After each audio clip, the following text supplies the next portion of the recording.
What's up mga Lodi? Nandito na naman ako sa panibagong episode ng aking vlog na JLI.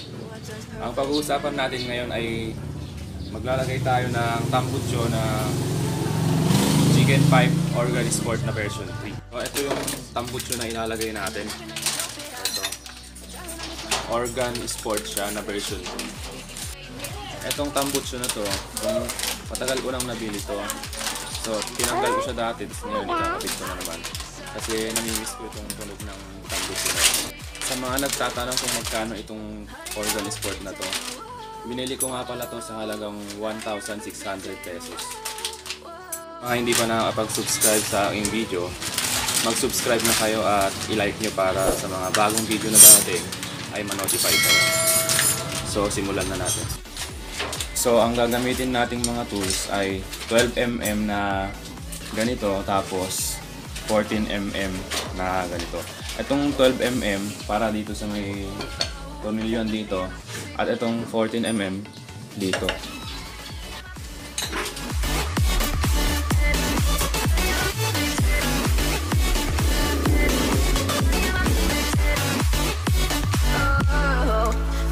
Disgusted with myself and I'm disgusted with the way we're told to have a certain face, a certain weight, because we aren't pixels on a screen. No, we're human, we breathe. Every single thing we see curated, it's overrated.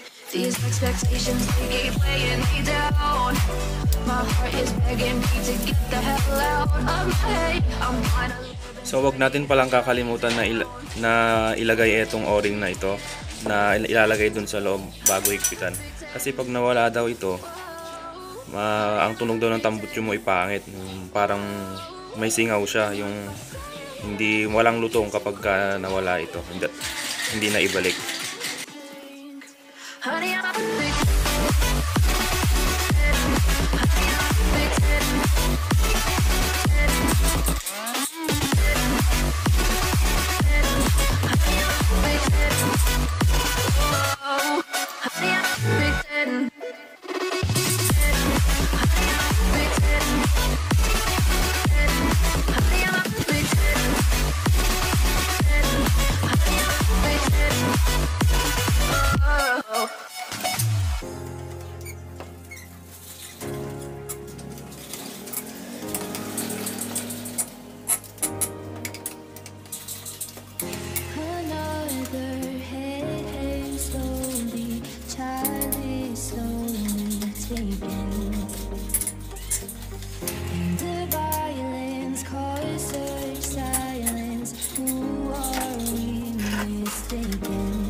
So, ganun lang kasimple ilagay itong tambucho na to. Wala naman tayong ganun tatanggalin na tornilyo, kundi ito lang tsaka yung nandito sa may yung dalawa dito. So, yung mga bagong chicken pipe pala ngayon, yung mga ganito nilang papayat na pala. Kaya nagbibigay sila ng spacer na ganito. Kasi pag walang ganito, sasayad tong tubo dito sa may kanya. So, masisira.